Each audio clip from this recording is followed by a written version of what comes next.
Bueno, a fin precisamente de contestar nuestros interrogantes es que convocamos a este panel de prestigiosos profesionales, todos referentes del sector en el ámbito legal, y les voy a pedir entonces que se presenten, más allá de la presentación, si se quiere, institucional de Verónica, personalmente, y en principio que nos cuenten cuál es su visión general del nuevo código. Bueno, buenos días, ¿qué tal, Sandro, Mario? Buenos días a todos. Yo soy Agustín Pérez Cambiaso, soy socio en el estudio Nicholson y Cano, a cargo del área de Real Estate, o sea, de todo lo que tiene que ver con derecho inmobiliario y de la construcción e infraestructura. Respecto a la consulta que nos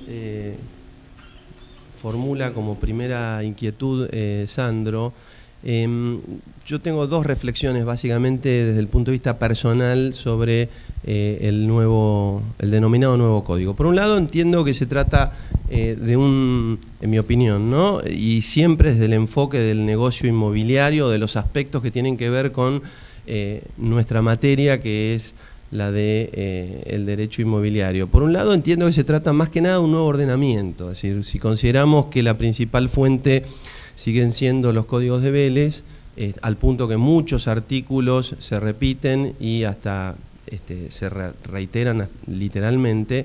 Lo entiendo más como un nuevo ordenamiento, lo cual lleva a que lo primero que tenemos que pensar es, bueno, empezar a despejar los temores de estar ante algo totalmente novedoso o ante algo que va a cambiar todo absolutamente. Insisto, desde la perspectiva que nos ocupa en este panel.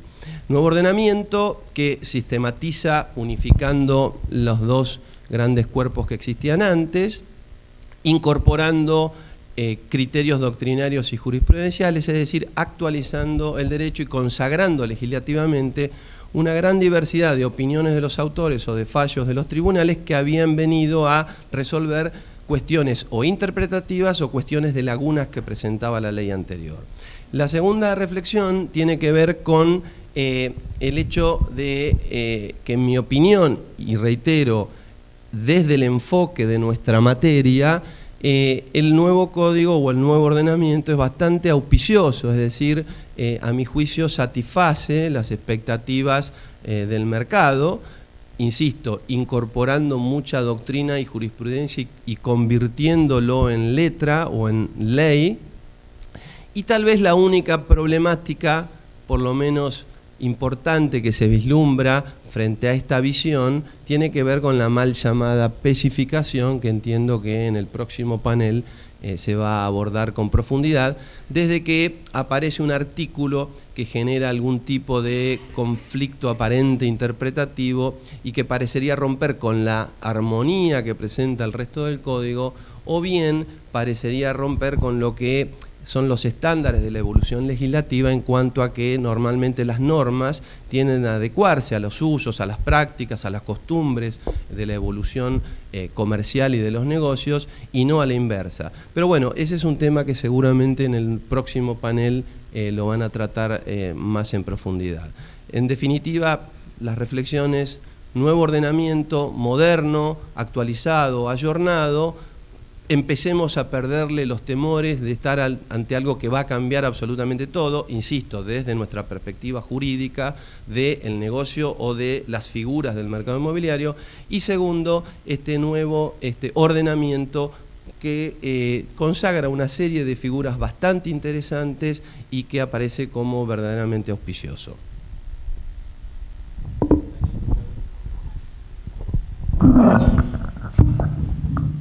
Buenos días, mi nombre es Claudio Escarano, yo soy asesor notarial de CUCSIGBA y de la Cámara Inmobiliaria. la Cámara Inmobiliaria desde sus orígenes.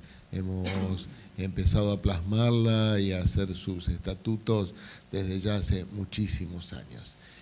Agradezco tanto al Colegio de Corredores como a todos los profesionales que están presentes el hecho de habernos invitado. ¿Qué pensamos del Código Civil nuevo? Yo creo que en principio tenemos que tener presente que el Código Civil es una ley. No es ni más ni menos que una ley. Una ley importantísima, porque va a regir toda nuestra vida desde antes del nacimiento hasta después de la muerte, que es lo que ya pasaba con el código anterior.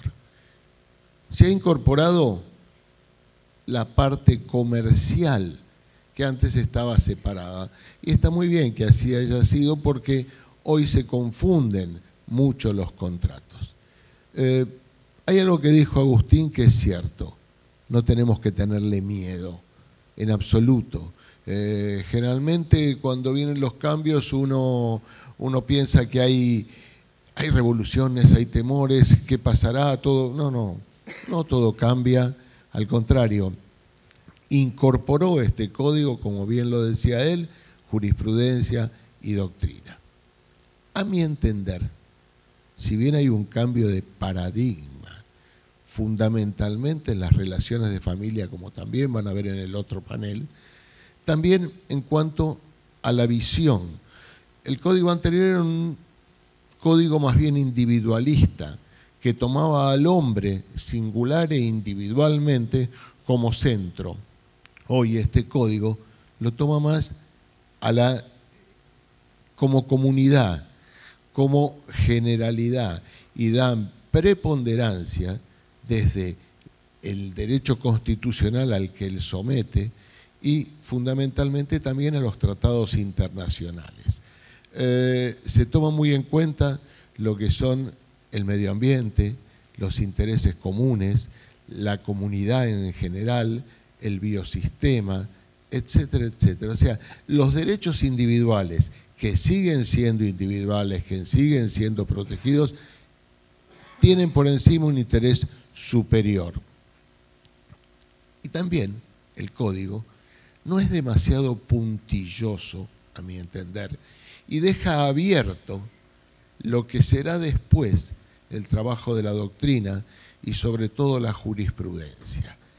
Como una de las cosas que también toma en cuenta el código es los usos y costumbres del lugar en donde se celebran los contratos, hay que tener mucho cuidado y ser muy precisos en la redacción de los mismos.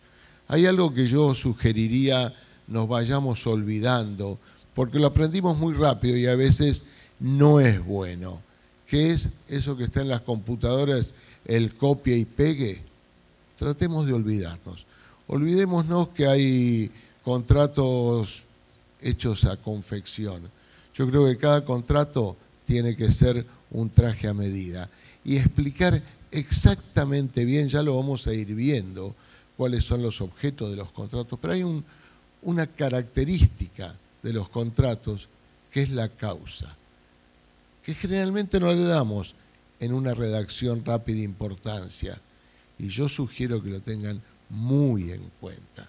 Cuando yo explico a mis discípulos cómo manejar un texto legal, yo siempre digo, empiecen por el cuentito. ¿Qué es el cuentito? Es decir, el por qué dos personas se reúnen, cuál es el objetivo, cuál es la causa, cuál es la finalidad. Y a partir de ahí establecer las diferentes normas. Por lo tanto, desde mi punto de vista, no nos asustemos. Pensemos que tenemos un código ayornado, como bien dice Agustín, pero no nos descuidemos. Seamos puntillosos en todo lo que escribimos. Tengamos cuidado con las ofertas, han cambiado. Tengamos cuidado con las señas, han cambiado.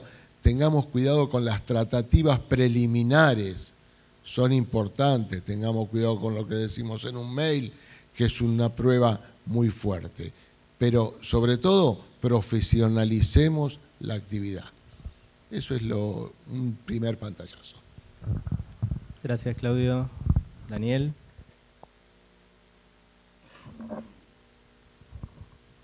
¿Me escuchan bien, no? Bueno, yo me voy a permitir disentir con los colegas y amigos, lo cual no tiene que asustarse, ¿no? No tiene que llamar a engaño, son grandes colegas. Agustín es socio de un estudio importantísimo con el cual discutimos también en tribunales, y Escarano es un excelente escribano. Nosotros estamos muertos de susto, y estamos muertos de susto hace muchos años. Perdón, soy Daniel Butlock, llevo 40 años con algo que se llama arquitectura legal. Decía que estamos con mucho susto, y eso que venimos estudiando este código hace 2 años, este código nuevo. Creemos que de verdad se ha cambiado todo, y eso nos da preocupación. Obviamente el miedo no se pasa, se vence, ¿no? Pero les voy a dar algunas pautas para que vean de dónde viene nuestro miedo. Un día apareció este Código Civil, hubo 11, 12 propuestas de reforma, así que estábamos acostumbrados, en cualquier momento se cambiaba. Este se cambió de verdad, y dentro de 28 días tendremos el nuevo código, que ya se está aplicando. Tenemos fallos de abril que aplican el nuevo código, les cuento.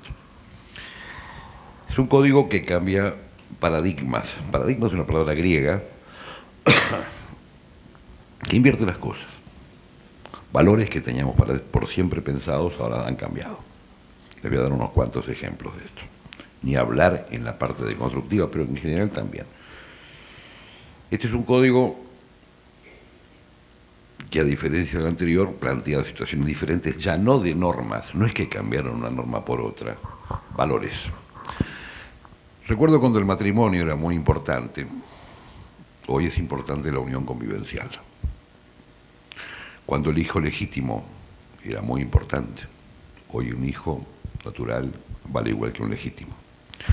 Cuando había una posibilidad de un 20% de testar a quien uno quisiera, ahora es un 33,33.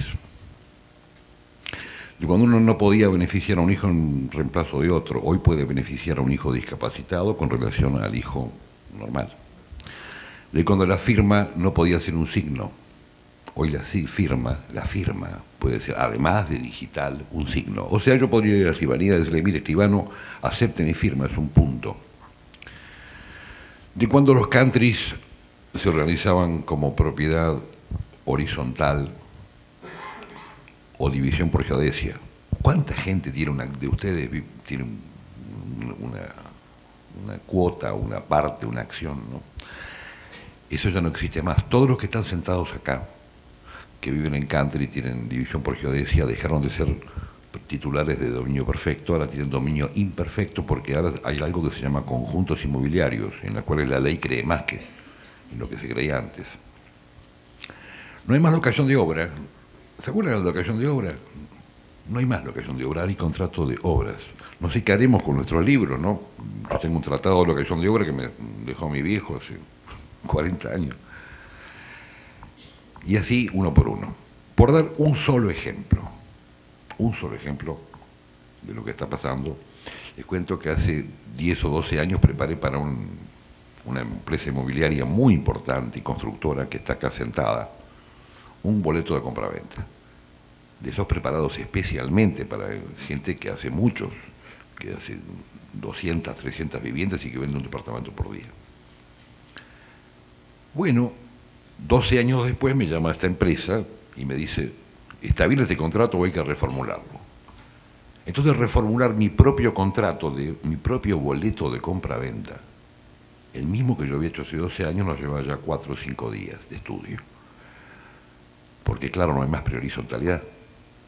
Porque la ley de horizontalidad, porque la ley de propiedad horizontal, en la cual colaboró mi viejo y la hizo en el año 1948, yo nací en el 50, está derogada. Porque las partes comunes son diferentes a las que eran antes, porque hay partes comunes dispensables e indispensables. más alto, les contaba entonces cómo nosotros mismos, para cambiar un boleto de compraventa hecho por nosotros, estamos sufriendo.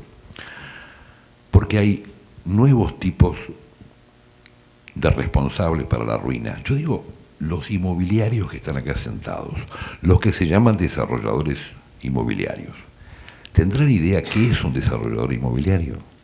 ¿Qué es? Salimos afuera, compramos el libro de Tabachman, libros amigos personales, que son el libro de Topor. ¿Qué es un desarrollador? Porque al desarrollador se le aplican las reglas de la ruina y responde por vicios ocultos. Entonces la conclusión de todo esto es que de verdad han operado cambios muy, muy importantes con un problema. Yo llevo 40 años estudiando el viejo código, 45 me lo regaló mi papá en 1970, y 2 años estudiando el nuevo, con un equipo de gente.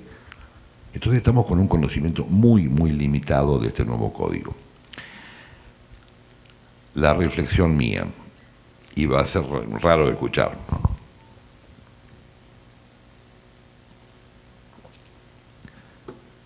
el problema no es de derecho. Si creían acá que el problema del que vamos a hablar, por lo menos yo no, quiero que también mis compañeros que bien lo saben, es de lenguaje. Los abogados tenemos que entender de qué se trata lo que ustedes están diciendo. Porque cuando hablamos de proyecto, y cuando incluimos la palabra proyecto en un fideicomiso, tenemos que saber qué es proyecto. ¿Alguno de ustedes sabe qué es proyecto?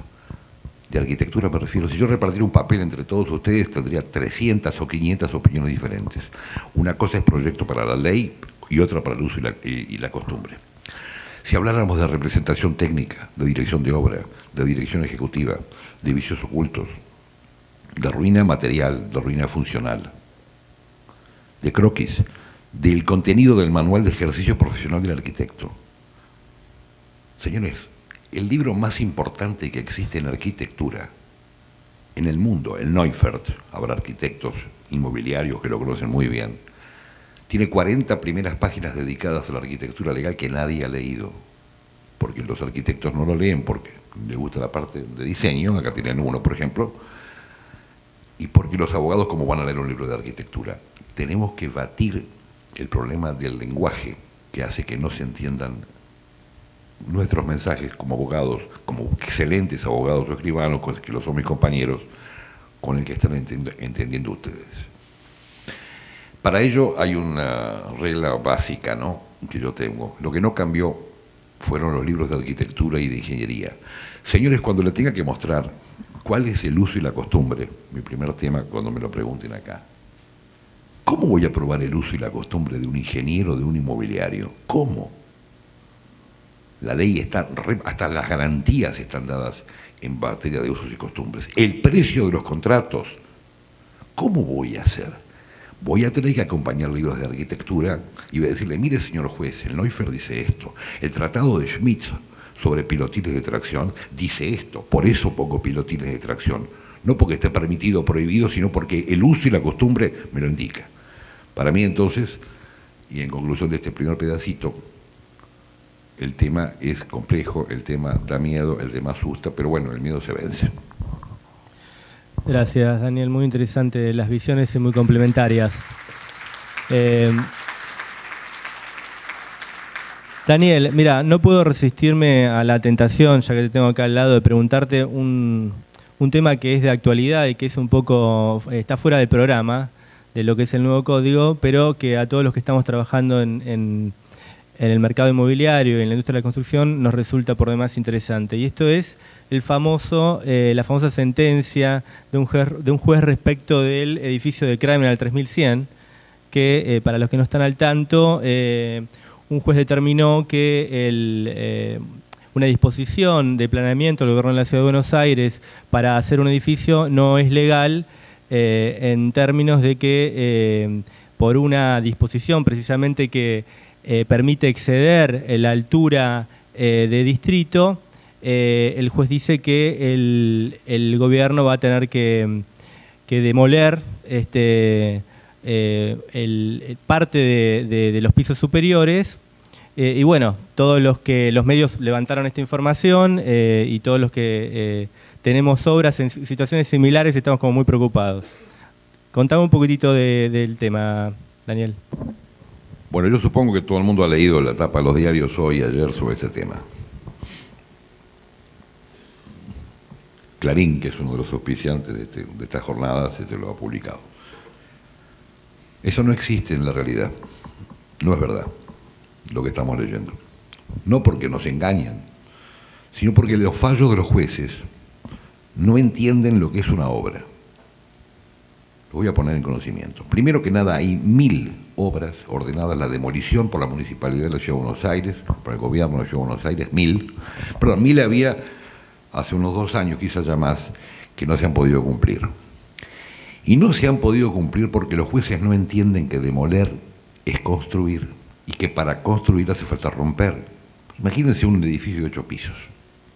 8 pisos o 10 pisos. Se ordena demoler 4. Entonces lo primero que hace falta es un permiso de obra para la demolición. La municipalidad dice, buen día, mire, yo voy a demoler. El juez insiste, sin saber que por romper los 4 de arriba se van a romper los 4 de abajo, los 4 de abajo donde vive otra gente. Sin saber que va a haber que cortar la luz, el gas a los que están viviendo, eso por reformas menores, por tirar un quincho de arriba, que va a haber un riesgo gravísimo. Entonces uno vuelve al juez y le dice, ¿quién se hace cargo de los riesgos? Ninguna compañía me quiere asegurar. Casos uno tras otro de estos, triplex en Belgrano, triplex en Caballito, que se han ordenado demoler.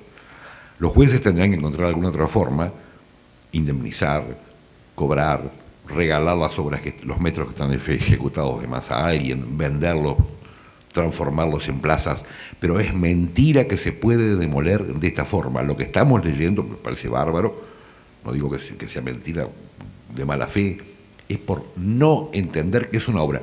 Perdón, ¿entienden ustedes, señores arquitectos, inmobiliarios, constructores, de que nosotros aprendimos en nuestra facultad obras sin que ningún arquitecto o ingeniero nos contara que era una obra? Que no entendemos la diferencia entre una obra intelectual y una obra material. O sea, no sabemos qué es un proyecto, no sabemos qué responsabilidades hay por copiar en la parte material un proyecto. O sea, si una dirección de obra es el control de la fiel interpretación de los planos de proyecto, bueno, obviamente acá algo pasó, pero lo que estamos leyendo hoy en la mañana, respuesta al arquitecto, para mí es falso. Bueno, muchas gracias. Ahora sí, iniciamos el panel con una ronda de preguntas. La primera, si les parece bien, es para Agustín. Como bien vos sabés, Agustín, uno de los instrumentos más eficientes y más usuales para organizar desarrollos inmobiliarios en los últimos años han sido los fideicomisos. Entonces, me gustaría que nos cuentes un poco en materia de fideicomisos cuáles van a ser las novedades que incorpora el nuevo código y también de dominio fiduciario. Bueno, en línea con mi visión que les comentaba inicialmente, lo que tenemos para decir en cuanto al tema de los fideicomisos y particularmente, insisto una vez más, desde la visión del mercado inmobiliario, lo primero y obvio es que se deroga el capítulo 1 de la ley 24.441 para incorporar al fideicomiso como un capítulo dentro del Código Civil y al dominio fiduciario como otro capítulo siguiente. Pero en rigor de verdad no hay grandes cambios en la esencia de la figura. El mismo fideicomiso que teníamos en la 24.441 pasa al cuerpo del Código. Sí hay algunas novedades, empezando por una que ya ha generado algunas dudas, algunos debates, y que tal vez es actualmente el punto débil a dilucidar, que es que el contrato de fideicomiso va a tener que inscribirse en el registro público que corresponda, dice la ley. O sea, no se especifica cuál es el registro público y entonces se ha generado todo un debate acerca de a dónde va a haber que inscribirlo, cómo y cuándo. Agregándose entonces una nueva instancia de inscripción, toda vez que sabemos los que estamos en el mercado inmobiliario que, bueno, habiendo activos fideicomitidos inmobiliarios, una de las inscripciones era la del dominio fiduciario en el registro de la propiedad inmueble del lugar de ubicación del bien, y otra de las inscripciones que en los casos de fideicomisos llamados públicos, es decir, no financieros, pero con oferta pública del servicio fiduciario, ya existía desde hace tiempo la obligación de que se inscriba el fiduciario en un registro especial ante la Comisión Nacional de Valores, que es el registro de fiduciarios no financieros. Con lo cual, el nuevo ordenamiento agrega una tercera instancia de inscripción, pero esta vez ya referida al contrato. Y en ese sentido, el debate que también se está generando, además de a dónde va a haber que inscribirlo, es el grado de supuesto constitutivo o declarativo de esa inscripción. Fuera de esta inquietud, que entendemos que debiera dilucidarse prontamente, considerando la inminente entrada en vigencia del nuevo ordenamiento, los otros cambios que podemos destacar así muy sintéticamente son, en primer lugar, se perfecciona el concepto de fideicomisario, ya no queda ninguna duda que es la persona a quien deben ir los bienes remanentes a la finalización del fideicomiso, si hubiera bienes remanentes. Se regula el fideicomiso de garantía, que si bien se había desarrollado en la práctica, no estaba en el articulado de la ley. Había tenido alguna recepción normativa, especialmente en las comunicaciones del Banco Central, cuando se debía regular ese tipo de garantía para las relaciones técnicas de los bancos, pero no estaba consagrado en la legislación de fondo y había sido producto de la creación en los usos y costumbres y en la práctica. Se admite al fiduciario como beneficiario, esto puede ser muy interesante en los fideicomisos inmobiliarios, con dos aclaraciones: que si el fiduciario es también beneficiario, ante un supuesto de conflicto de intereses, deben primar los intereses colectivos por sobre su interés particular. Y en segundo lugar, que no puede ser fideicomisario y por ende, aunque sea beneficiario, no puede quedarse con bienes fideicomitidos a la finalización del fideicomiso.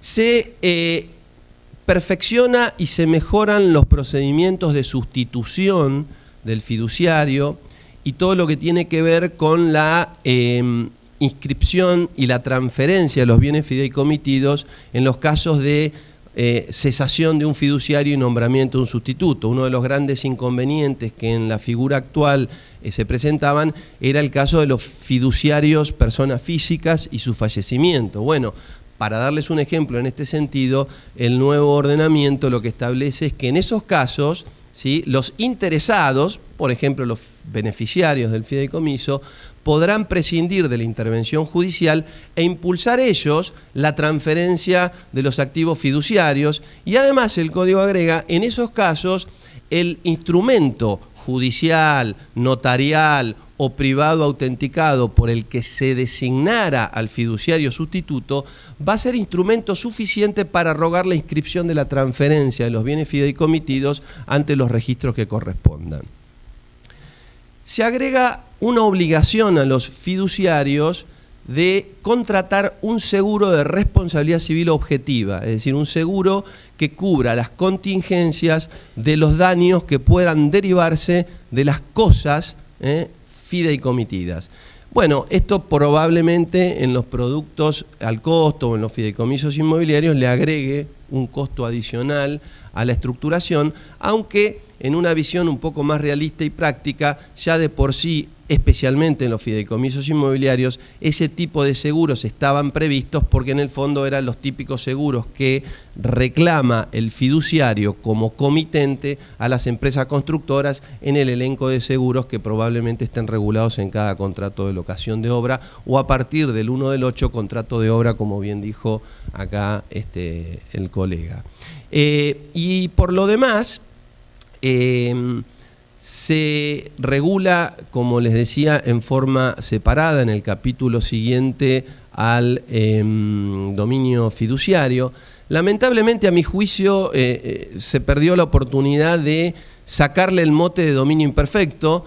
Creo que el dominio fiduciario no debiera estar en el elenco de los supuestos de dominio imperfecto, sino en un elenco aparte que es dominio fiduciario, pero por lo menos se mejora en este sentido la redacción en cuanto a que se establece que a la finalización del fideicomiso, el fiduciario pasará a poseer a nombre del dueño perfecto, con lo cual lo que está queriendo decir es que cuando tenga que transmitir los activos va a transmitir activos y derechos sobre esos activos, en este caso activos inmobiliarios y derecho real de dominio, sobre la base de un dominio perfecto y no de un dominio imperfecto como es el dominio fiduciario, y que tantos debates ha generado especialmente en el ámbito notarial sobre la perfección de esos títulos. Esto en resumidas cuentas es, podríamos decir, una síntesis de las principales novedades, pero si tenemos que ponerle una conclusión a todo esto, no se avisoran grandes cambios en lo que sea el funcionamiento de los fideicomisos inmobiliarios. Gracias, Agustín. Seguramente, y esta pregunta va para Claudio, uno de los temas más relevantes que va a regular el nuevo código es el tema de los contratos, ¿no? Entonces, me gustaría que profundices un poquitito en la diferencia de los contratos celebrados por instrumentos públicos y privados. Y te hago una pregunta, si se quiere, complementaria. En la época que Vélez Sarsfield redactó el viejo código, no existían los emails, ¿no? Entonces, contame un poquitito cuál es la fuerza probatoria de instrumentos que no son firmados, como es el caso de los emails. Bueno, hay en este nuevo código la caracterización dentro de los instrumentos privados, los firmados y los no firmados. Los llaman instrumentos particulares. Los instrumentos públicos los conocemos, son prácticamente lo mismo, son fundamentalmente los instrumentos sobre inmuebles y son aquellos que la ley obliga a realizar por escritura pública, o lo que las partes se han asimismo obligado a celebrar por escritura pública. La fuerza probatoria de esos contratos hoy la distingue muy bien este nuevo código en dos partes. Una son todos aquellos actos que suceden delante del escribano. Por ejemplo, cuando hablamos de la fecha, cuando hablamos del lugar, cuando hablamos de las personas que comparecen y de lo que realizan adelante nuestro. Todo eso hace plena fe, por lo cual, para destruirlo, hay que hacer un juicio civil o criminal para declararlo falso. Después existen otras situaciones que surgen de una escritura pública, pero de los cuales el escribano no es testigo, sino que lo dicen las partes. La fuerza probatoria de ese instrumento en esos aspectos tiene, como todo, acepta como todo, la prueba en contrario. Muy bien. Vamos al otro caso, que es lo un poco más nuevo, que son los instrumentos privados. Ha cambiado algunas cosas. Por ejemplo, me acuerdo, repasando de memoria, que en el Código de Vélez se exigía el doble ejemplar. Hoy no habla el código del doble ejemplar. No es necesario. También habla este nuevo ordenamiento de la impresión dígito pulgar, que normalmente siempre la utilizábamos en las escrituras ante escribano con testigos. Hoy es factible dentro de los instrumentos privados el firmar utilizando la impresión dígito pulgar.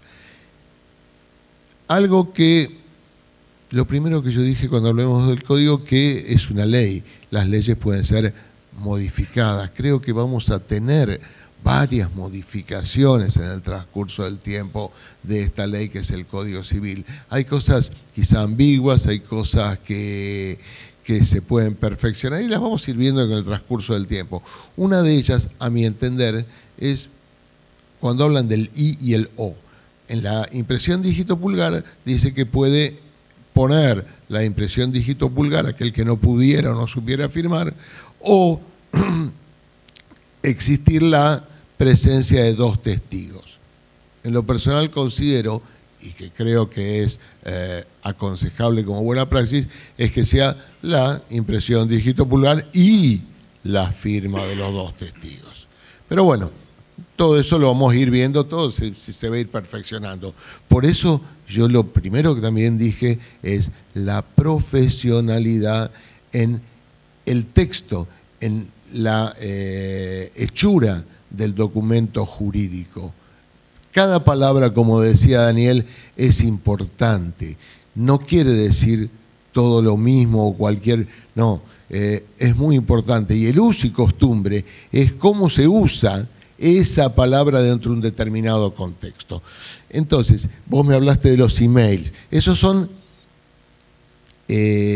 documentos particulares no firmados. Pero hay muchos más. Hay muchos más. ¿Esos qué son los no firmados? Vamos a empezar. Son principios de prueba. Lo que siempre hablamos de principios de prueba por escrito son principios de prueba. Ojo, tiene una gran fuerza probatoria.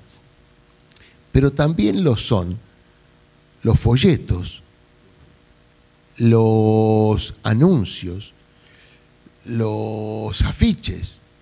Todo eso son pruebas de cómo se traban las relaciones contractuales o las tratativas precontractuales. Y hay algo que sí incorpora el código, que no es tampoco de este panel, y yo creo que tiene que ser materia de un estudio muy intensivo, que son las relaciones de consumo. Este código, como dijimos al principio, no solo toma lo individual a la persona, sino que toma los intereses colectivos, y el consumidor, como interés colectivo, está muy protegido. Por eso tenemos que tener cuidado cómo es la oferta, cómo nos manejamos en el diálogo y en el mensaje, para que una vez analizado por un juez, que es lo que deja muy amplio este código, cómo analizado por un juez llega a un veredicto, a una sentencia, cómo interpreta ese contrato, ese mensaje, ese instrumento. Escrito, no escrito, pues audiovisual, también tiene prueba, un spot comercial, lo que sea, audiovisual o radial, todo es prueba, hoy se toma como prueba. Entonces hay que actuar profesionalmente y con cuidado. Gracias, Claudio. Daniel, vos empezaste a hablar de un tema muy importante, que es el de usos, prácticas y costumbres. Contanos cuáles son los cambios más relevantes que incorpora la nueva normativa. Primero déjeme decir un minuto algo que complementa lo que dice el escribano. ¿Me escuchan ahí? A ver, ahora sí. Empiezo todo de vuelta. Es que tenés una voz un poco aguda, por eso.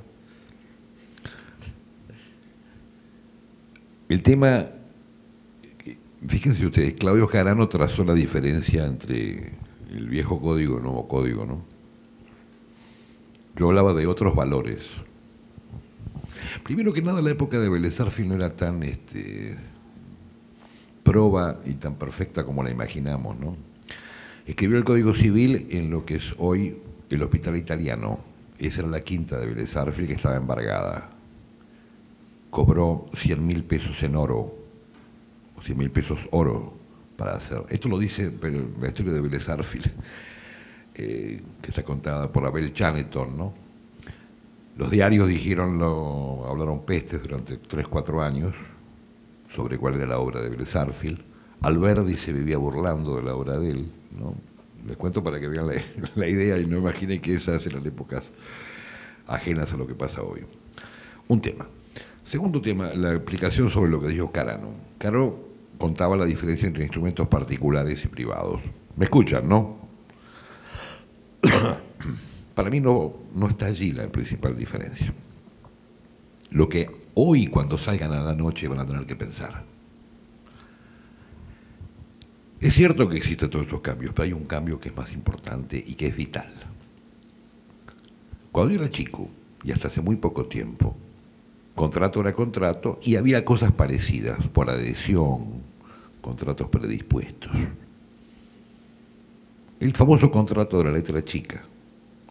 Fui a comprar un auto con mi viejo cuando era yo chico y el tipo le dijo, no, lo estaba impreso, toda la imprenta que imprimía una cláusula y el vendedor del coche le dijo, no la lea porque si la lea no la firma. Y mi viejo la firmó, dijo, total no vale, es de adhesión. Hoy el 99% de los contratos son de adhesión o con cláusulas predispuestas.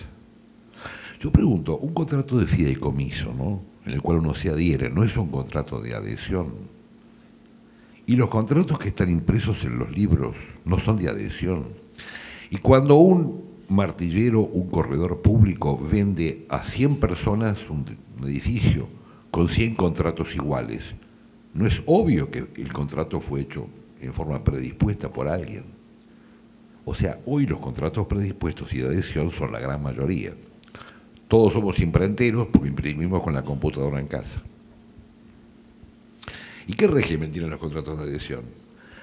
Hace unos cuantos años un abogado piola era el que decía, no sabes la cláusula que le puse, lo engañé, divina. Una cláusula que dice que si no viene todos los días a pagarme el alquiler a las 6 de la mañana en la Yula, lo voy a poder fusilar. Hoy esa cláusula no se admitiría. Porque el Código Civil nuevo establece que toda cláusula predispuesta se interpreta en contra de quien la predispone. O sea, yo la escribí, yo la pago.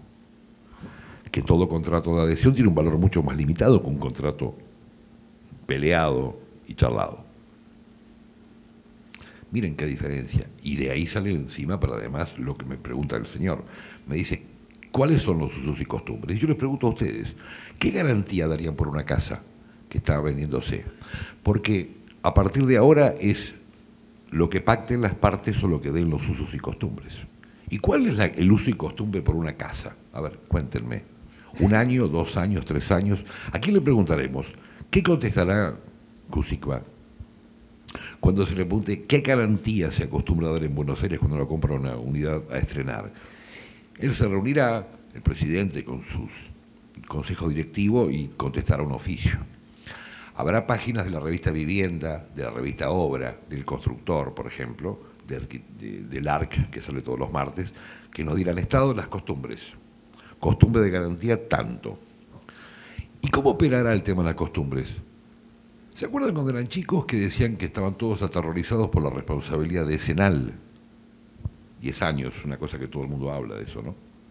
Ahora también es decenal, probablemente 10 años para el caso de ruina, con la diferencia que los 10 años se cuentan no desde que la obra es recibida o pagada, como decía Vélez Arfield, sino desde que la obra es aceptada. La obra. ¿Alguno de ustedes dio alguna aceptación de una obra alguna vez en la vida? Acepto esta obra. ¿Cómo se interpretará esa aceptación? ¿Cómo será el régimen de vicios ocultos? ¿Quién pagará esos vicios ocultos? ¿Cómo haremos para llegar a involucrar a las grandes inmobiliarias que siempre decían, ah, no, yo intervine solamente en la compra y venta, ¿no? Yo no, sí, entonces le decimos, sí, intervino en la compra-venta, pero usted es algo así que llamamos developer, o que llamamos desarrollador económico, o inmobiliario. Usted formó el fideicomiso, compró el lote donde se está construyendo, recibió los pagos todos los meses. Ya existen, señores, decenas, yo diría centenas, pero digo decenas, de demandas que están involucrando, obviamente, las inmobiliarias. Se le dice, no, usted no es que intervino en actos de corretaje, no. Usted además formó el fideicomiso, lo organizó, cobró las cuotas, contrató a los arquitectos, verificó los planos, puso su nombre para que este fideicomiso se vendiera. ¿Entienden de qué estamos hablando? Ese es el valor de los usos y las costumbres. Ahora, en cuanto a cómo se van a poder probar, muy sencillo. Señores, para un abogado probar es cómo convenzo al juez. ¿Cómo convenzo al juez que tengo yo razón y no lo convence Agustín que tiene sus razones? Yo voy a acompañar libros de arquitectura. Voy a decir, señores, pilotines de tracción está permitido porque es la costumbre de los grandes libros científicos de la arquitectura. Aditivos para el hormigón es la costumbre permanente que está explicada en la ley. No tengo un manual de costumbres, pero tengo toda la doctrina, todos los libros de arquitectura, las reglas del arte, que ¿dónde están expresadas? En los libros de diseño, en los libros de ingeniería. Este es el punto central. Por eso es tan importante esta ida a usos y costumbres. Gracias, Daniel. Quizás el tema o el problema más acuciante que sufre la industria es la falta de crédito hipotecario. Todos los que trabajamos en el sector lo padecemos diariamente. Sin embargo, los desarrolladores encontraron otras fuentes de financiamiento. Esta pregunta es para vos, Agustín. ¿Cómo considera entonces el código el tema de la preventa, que es precisamente hablaba de estas fuentes de financiamiento muy usual en los últimos años, toda vez que en esta modalidad de venta el tema de la indexación de las cuotas es, digamos, una cuestión central? Bueno, tenemos que hablar entonces de las ventas en pozo o de la comercialización en pozo. Primer punto, ya lo acaban de señalar mis compañeros en este panel, en los supuestos de comercialización en pozo, el marco regulatorio básicamente se va a mantener en cuanto a que tenemos relación de consumo. Acuérdense que adquisición de viviendas nuevas, adquisición de inmuebles con destino a vivienda, ya estaba incorporado como uno de los supuestos de la relación de consumo desde la ley 24.240 de Defensa del Consumidor y sus posteriores modificaciones.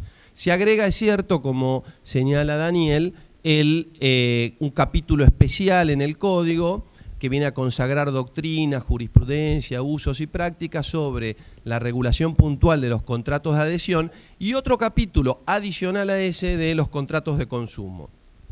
Segundo punto, también va a existir el marco regulatorio de la prehorizontalidad con un cambio sustancial, tremendo, que entiendo que Claudio nos va a ilustrar, desapareciendo toda la parafernalia administrativa de lo que era la vieja afectación y reemplazándose por un resorte concreto y específico que es un seguro. Esperemos entonces un poco las explicaciones de Claudio. En ese contexto, y considerando que tenemos un marco regulatorio bastante importante a considerar, por un lado vamos a seguir teniendo los fideicomisos al costo, que como dijimos no van a presentar grandes cambios en su esencia. Sí va a permitirse, y una pequeña digresión de lo que comentaba antes, la posibilidad de que haya más de un fiduciario, es decir, la posibilidad de que haya cofiduciarios y copropiedad fiduciaria, situación que es bastante particular en la industria, por el hecho de que normalmente hay un fiduciario que maneja más la parte administrativa y que pide que haya un asesor, un organizador que le brinde el soporte técnico comercial. Bueno, ahora los dos van a poder ser fiduciarios. Y además, en materia de fideicomisos, particularmente al costo, también el nuevo ordenamiento regula de manera un poquitito más precisa el tema de la liquidación, toda vez que señala que en esos casos el sujeto de derecho no existe y por no haber sujeto de derecho, es decir, el fideicomiso no ser sujeto de derecho, no es sujeto de quiebra o concurso, aunque en el supuesto de insuficiencia patrimonial el fiduciario, a través de la intervención de un juez, va a tener que proceder a su liquidación y el juez, el código nos dice, saben lo que va a tener que aplicar en lo pertinente las reglas del concurso. Entonces, en los casos de preventas, ventas al pozo, todo lo que tiene que ver con desarrollo del pozo, entiendo que van a seguir existiendo los fideicomisos al costo con esta problemática de a dónde vamos a inscribir el contrato. Y van a seguir existiendo las otras dos modalidades, la de la venta a precio fijo y la modalidad un poco desarrollada en los últimos años de venta al costo. La venta a precio fijo, insisto, relación de consumo, obligación de cumplir con el régimen de prehorizontalidad nuevo, etcétera, etcétera. La gran problemática que va a tener es el tema de la moneda y este tema de la mal llamada especificación que en el próximo panel se abordará. Entonces ahí me parece que va a estar enfocado principalmente la discusión y las preocupaciones al momento de diseñar los instrumentos jurídicos para dar soporte a las ventas al costo.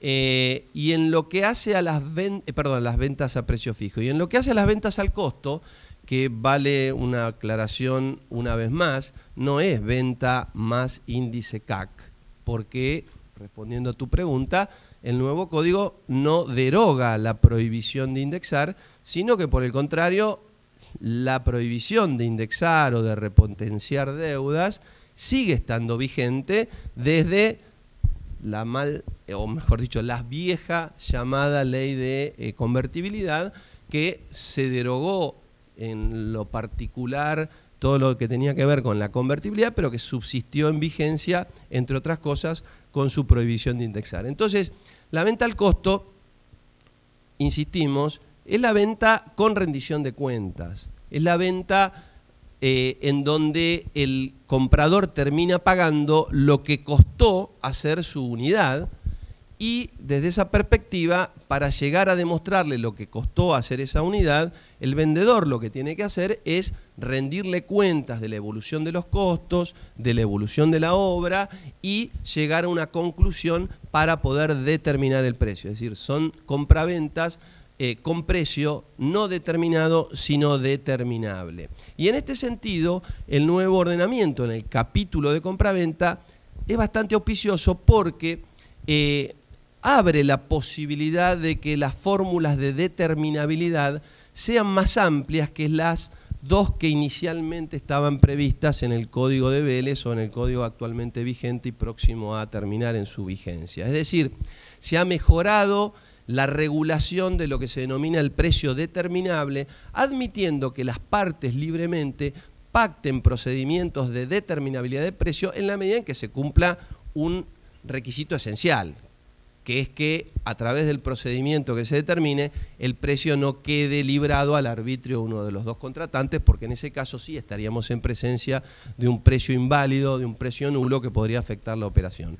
Pero, reitero, en ese sentido, en la medida en que el procedimiento de determinabilidad del precio, que no es otra cosa que determinar cuáles fueron los costos, cómo fue la evolución de costos y cuánto de esos costos se alocan a la unidad o el lote comprado, va a quedar en manos de las partes, y en la medida en que se cumplan requisitos de objetividad, transparencia y rendición de cuentas, desde esa perspectiva no debiera haber demasiados inconvenientes. Claudio, estamos con poco tiempo para las preguntas del público, pero te pido que seas breve en esto, pero como es un tema importante que se mencionó, esto es lo de conjuntos inmobiliarios, me gustaría que nos cuentes un poco cuáles son los cambios más relevantes que va a presentar el nuevo código. Bien. Conjunto inmobiliario, lo más representativo de todo el cambio más grande es que está incorporado a este nuevo ordenamiento, que antes no estaba.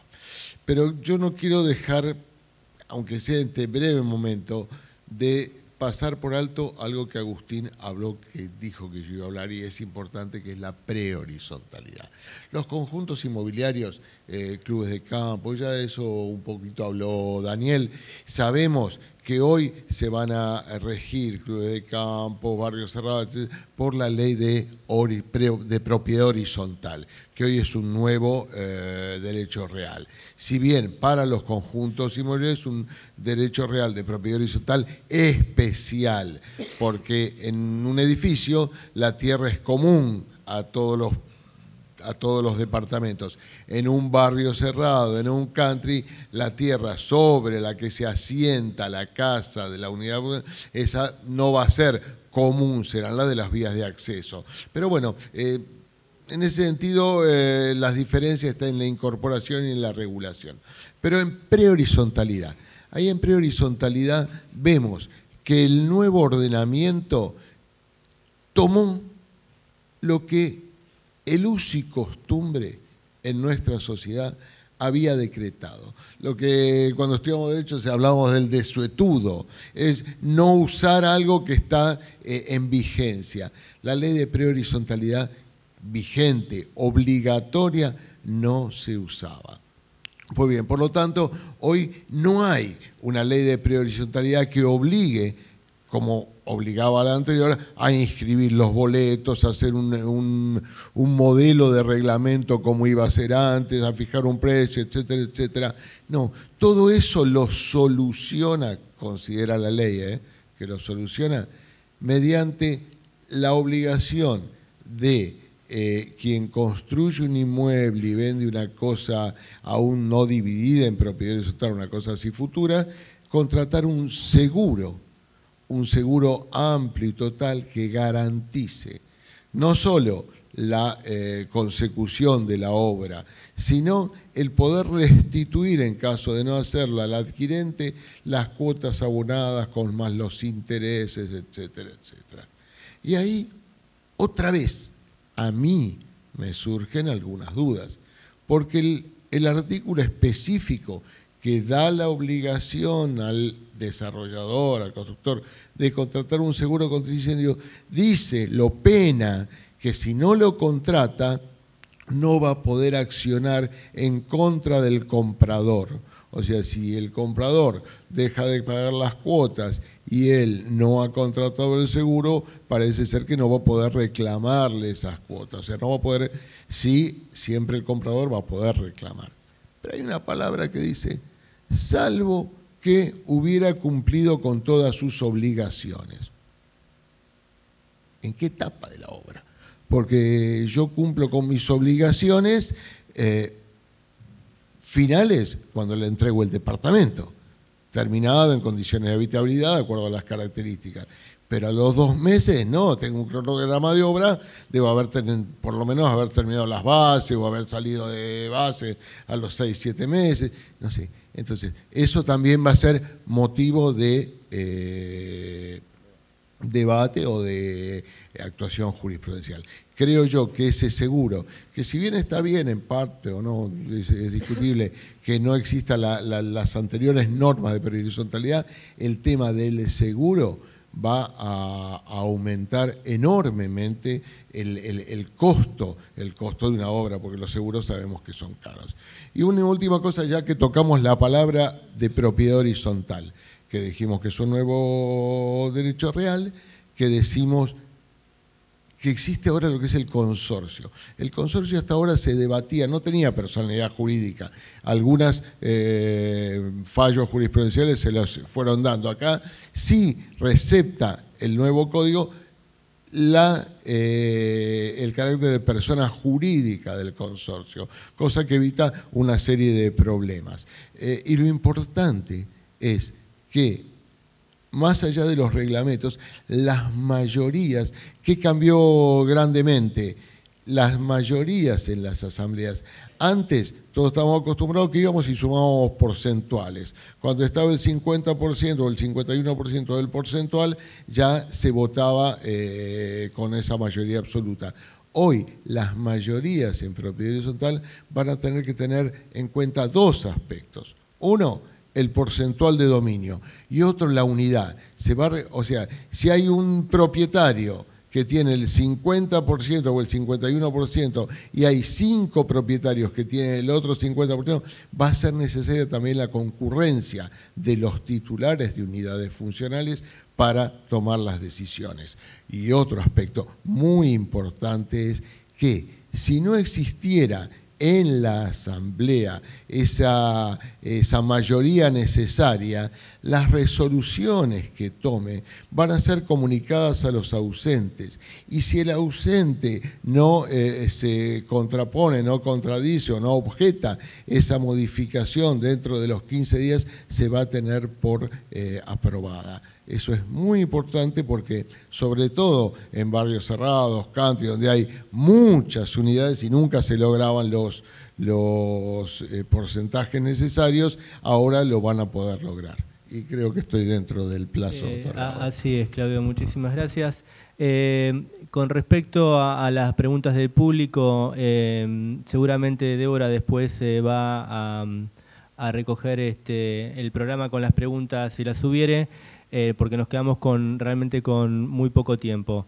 Yo quiero hacer un doble agradecimiento. Primero, obviamente, a los disertantes por aceptar la invitación y estar aquí. Segundo, porque realmente yo he aprendido un montón de cosas. Esto no es usual que uno todos los días aprenda algo. Así que les pido un gran aplauso para los profesionales, para los panelistas. Y antes de despedirlos, quiero invitarlos a que después de un pequeño break vuelvan a escuchar otro panel que es sumamente interesante, que se va a enfocar en el impacto del nuevo código en la actividad inmobiliaria. Muchas gracias, buenos días a todos.